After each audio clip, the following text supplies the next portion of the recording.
노를 아무리 열심히 젓는다고 해서 배가 앞으로 나가는 게 아닙니다. 바람이 불어와야 됩니다. 성령의 역사는 마치 이와 같습니다.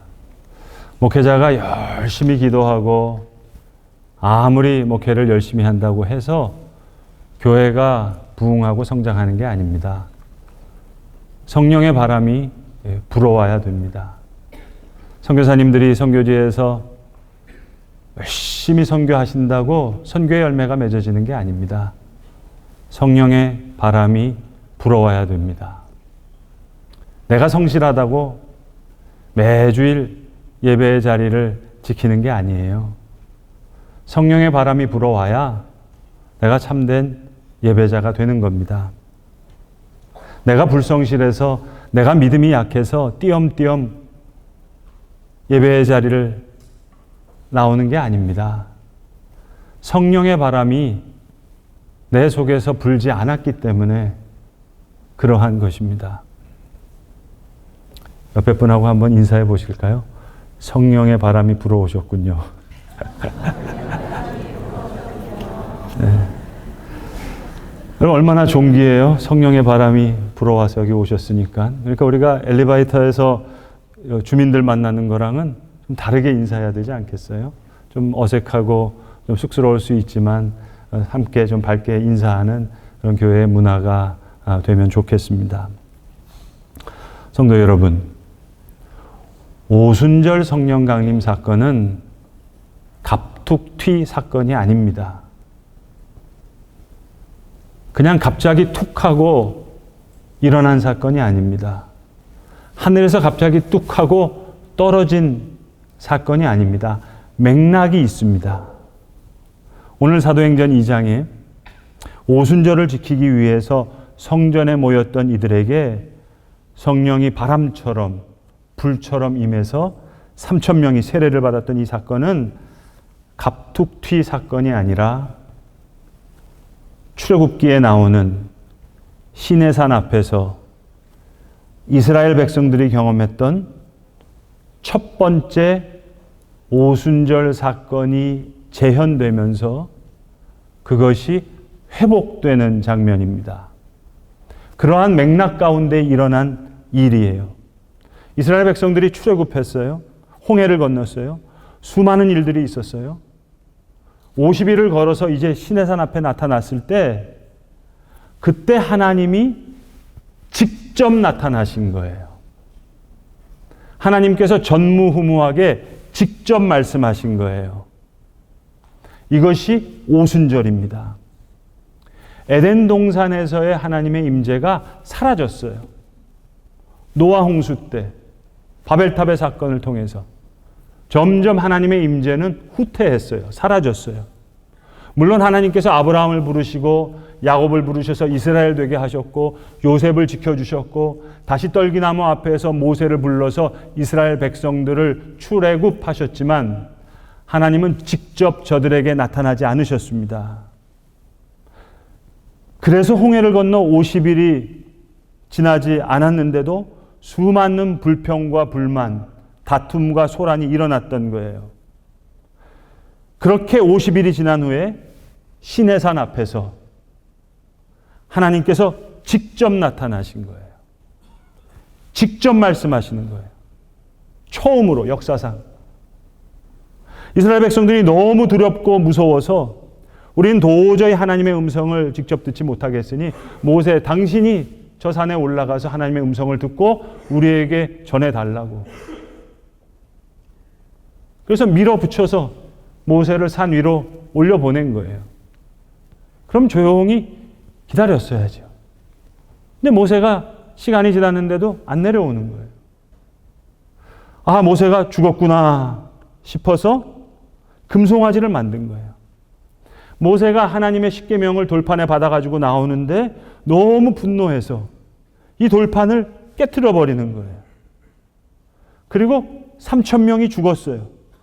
백성들이 자기 죄를 뉘우치며 회개할 때 모세가 다시 시내산에 올라가서 다시 40일 동안 하나님의 음성을 듣고 다시 내려오는 겁니다.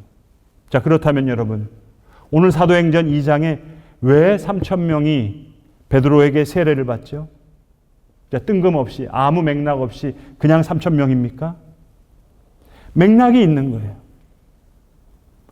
모세가 십계명에 쓰여진 돌판을 깨뜨리고 3,000명이 죽었잖아요.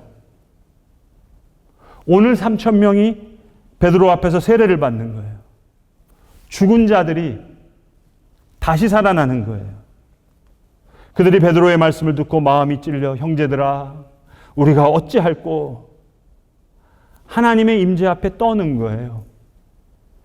시내산에 나타났던 하나님의 임재, 그 첫 번째 오순절이 재현된 거예요. 그리고 무너졌던 첫 번째 오순절이 다시 회복되는 거예요. 주님께서 약속하신 또 다른 보혜사를 보내시겠다고 하시는 그 성령이 오심으로 하나님이 임재하시고 하나님이 친히 말씀하시는 그 진정한 오순절이 오늘 사도행전 2장에서 회복되는 겁니다. 하나님의 말씀이 모세가 들고 내려온 돌판이 아니라 각 나라의 방언으로 모든 열방이 알아들을 수 있는 그러한 말씀으로 바람처럼 불처럼 임한 거예요. 마치 하나님이 친히 나타나셔서 말씀하셨던 것처럼. 그래서 첫 번째 오순절 후에는 3,000명이 죽었는데 오늘 사도행전 2장에서 3,000명이 세례를 받는 거예요. 하나님의 말씀이, 하나님의 임재가 주께로부터 부르심을 입은 이들에게 임한 거예요. 바람처럼 불처럼 어디서 와서 어디로 가는지 모르지만 그들에게 임한 거예요. 여러분, 제가 50일 전에 부활절 설교할 때 왕눈깔 사탕 말씀드린 거 혹시 기억하세요?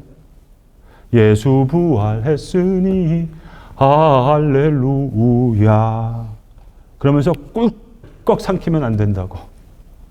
적어도 50일 동안 계속 물고 계셔야 부활의 증인이 된다고 말씀드린 적이 있는데 오늘 오순절 성령 강림 사건도 마찬가지입니다. 이것도 역시 왕눈깔 사탕이에요. 예수님 부활하시고 40일 동안 제자들과 함께 계시면서 40일 후에 승천하시고 열흘 동안 마가야 다락방에 모여서 기도하며 약속하신 성령을 기다리더니 이제 열흘 만에 오순절 성전에서 절기를 지킬 때 성령이 강림하셨다. 성령이 오셨네. 할렐루야 함께 하시네. 야, 오늘 성령 강림 주일이니까 이렇게 성찬하는구나 하고 꿀꺽하고 삼키면 안 돼요. 왜요? 맥락이 있거든요. 그냥 튀어나온 사건이 아니거든요. 첫 번째 오순절을 한번 기억해 보세요. 하나님이 직접 나타나셔서 하나님이 친히 말씀해 주셨는데 하나님께로부터 받은 그 말씀을 모세가 돌판에 새겨서 내려왔는데 그 돌판이 깨트려졌잖아요. 금송아지 만들었잖아요. 하나님의 임재가 분명히 있었고 분명히 하나님께서 친히 말씀하셨는데 그 강권적인 역사가 저들의 증언이 되지 못했어요. 자, 그렇다면 우리도 저들과 마찬가지죠. 하나님의 임재가 경험되어지지 않고 하나님의 말씀이 들리지 않으면 우리의 삶도 우리의 믿음도 비유로 말씀드리면 십계명 돌판이 깨지는 거예요. 금송아지 만드는 거예요. 3,000명이 죽는 거예요. 하나님이 친히 나타나셨는데도 하나님이 직접 말씀하셨는데도 이것이 말씀이 증언이 되지 않았을 때 일어난 일들입니다. 이제 다시 모세가 시내산에 올라가서 40주 40야 40일 밤낮을 지내면서 하나님의 음성을 다시 듣고 내려오는 거예요. 그래서 여러분, 이 날짜를 계산해 보면 그 다시 내려오는 그 날이 성경 절기로는 대속죄일이 되는 거예요. 오순절은 저들의 계절로는 봄이에요. 그리고 수많은 우여곡절을 다 겪고 모세가 다시 40일 동안 시내산에 올라가 있다가 내려오던 날, 그 대속죄일은 가을이에요. 오늘 오순절 왕 눈깔 사탕처럼 꿀꺽 삼킬 수 있는 게 아닙니다. 봄, 여름, 가을, 겨울 계속 물고 있어야 성령님의 강권적인 역사가 우리 가운데 일어나지 않으면 이건 말짱 도루묵인 거예요. 오늘 우리가 읽은 사도행전 2장에서 이 진정한 오순절이 회복된 거예요. 사랑하는 성도 여러분, 오늘 저와 여러분은 성령께서 역사하시는 성령의 시간을 살고 있습니다. 오순절이 회복될 때 죽었던 3,000명이 다시 살아나는 거예요. 3,000명이 세례받은 거예요. 성령의 바람이 불어올 때 다시 살아나는 거예요. 이 땅이 변화되는 거예요. 성도들이 다시 깨어나는 거예요. 교회가 다시 일어나는 거예요. 이것이 하나님이 부어주시는 강권적인 성령의 역사입니다. 제가 기도하면서 준비하는 내년 여름 사역이 있어요.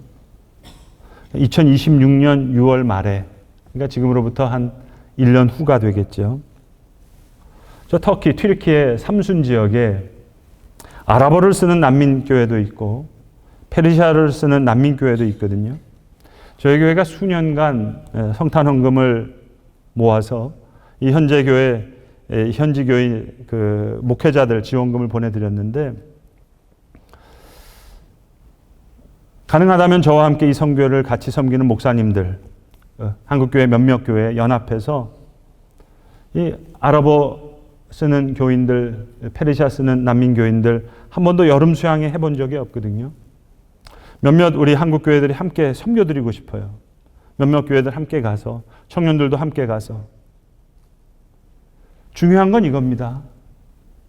어떤 선교 봉사를 하자는 이야기가 아니라 중요한 건 성령의 강권적인 역사가 어떻게 역사하고 있는지 그 성도님들과 함께 나누고 싶은 거예요.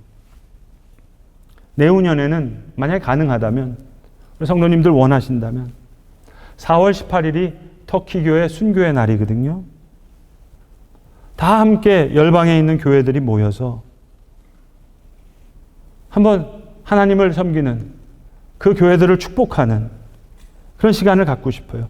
7월에 우리 현지 이태석 선교사님 한국 오시면 우리 디너처치를 통해서 좀 프레젠테이션을 해드리려고 하는데, 만약에 그렇다면 내후년이라도 그 땅을 한번 함께 밟고 싶어요.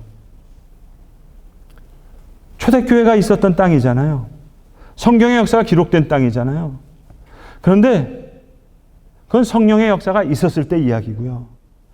하나님의 임재와 하나님의 말씀이 사라진 그 땅은 초대교회가 있었던, 성령의 역사가 흥왕했던 땅인데 지금 복음적으로는 황폐한 땅이 되었어요. 1000년 넘도록. 그런데 놀랍게도 저희 교회가 2010년에 개척을 했거든요. 2010년도에 저희 교회가 섬기는 그 선교회에서 에베소에서 큰 집회를 했어요. 연합 기도 집회를 했어요. 하나님 이 땅을 좀 열어달라고. 하나님 보시는 전후 관계는 잘 모르겠어요. 그러나 아무튼 그 일이 있고 나서 아랍의 봄이 왔고 시리아 내전이 일어났고 그 땅에 많은 난민교회들이 세워진 거예요. 이건 선교사님이 하신 일들이 아니에요. 10년, 20년 동안 선교를 했는데 아무런 열매가 없었어요. 하나님이 행하신 일이에요. 너무 자명한 일이에요. 선교사님들이 한 일이 아니에요. 저는 그런 현장들을 성도님들과 함께 보고 싶어요. 단순한 옛날에 이런 일이 있었더라 하는 그런 성지순례가 아니라 성령께서 함께 하셨을 때 놀라운 복음의 역사가 일어났던 이 땅이 성령의 역사가 없으면 얼마나 황폐해질 수 있는지, 그리고 다시 성령의 바람이 불어왔을 때 그 땅과 그 땅의 성도들이 어떻게 변화되고 있는지 그걸 우리가 본다면, 그렇다면 그건 우리에게 메시지잖아요. 그럼 우리는 어떻게 하면 성령의 역사에 조금 더 민감해질 수 있을까? 어떻게 오늘도 아버지 하나님의 마음을 품고 기도하면서 성도로 성도되고 교회로 교회되게 하시는 그 믿음을 지킬 수 있을까? 그런 마음들, 기도하는 마음들을 함께 나누는 시간이 됐으면 좋겠어요. 오늘 우리가 읽은 본문 가운데 베드로가 이렇게 말합니다. 마음에 찔려 형제들아 우리가 어찌할꼬 하는 그들에게 너희가 회개하여 각각 예수 그리스도의 이름으로 세례를 받고 죄 사함을 받고 성령의 선물을 받으라. 성령의 선물. 그러면서 베드로가 이렇게 얘기해요. 이 약속은 너희와 너희 자녀와 모든 먼데 사람 곧 주 우리 하나님이 얼마든지 부르시는 자들 그렇게 말합니다. 모든 먼데 사람 하나님이 그러나 얼마든지 부르시는 자들이라고 했어요. 성도 여러분, 오늘 성령의 시대에 이 성령의 강권적인 역사가 저와 여러분에게도 늘 임하기를 빕니다. 성령의 강권적인 역사가 뭐겠어요? 오늘 하나님의 임재, 하나님이 친히 말씀하시는 그 역사가 내게 일어나는 거예요. 이러한 성령의 역사를 우리는 사모할 것입니다. 내가 노를 열심히 젓는다고 배가 나아가는 게 아니라 성령의 바람이 불어와서 오늘 내게로 불어와서 오늘 내 심령에 불어와서 주의 몸된 교회에 불어와서 성령의 강권적인 역사로 주님이 우리와 함께 하십니다. 임마누엘의 신앙으로 부활의 증인으로 성령의 증인으로 주의 역사를 증언할 수 있는 복된 증인이 될 수 있기를 간절히 소망합니다. 기도하겠습니다. 하나님 친히 나타나셨던 첫 번째 오순절, 하나님 친히 말씀하셨던 첫 번째 오순절, 금송아지가 만들어지고 돌판이 깨어지고 3,000명이 죽었던 그 첫 번째 오순절에 대한 성경의 증언을 우리가 기억합니다. 우리가 어찌할꼬 회개하는 이들에게 베드로의 말씀처럼 성령의 선물을 받아 죽었던 3,000명이 다시 되살아나는 진정한 오순절의 회복을 우리에게 허락하여 주시옵소서. 우리 구주 예수 그리스도의 이름으로 기도드리옵나이다. 아멘.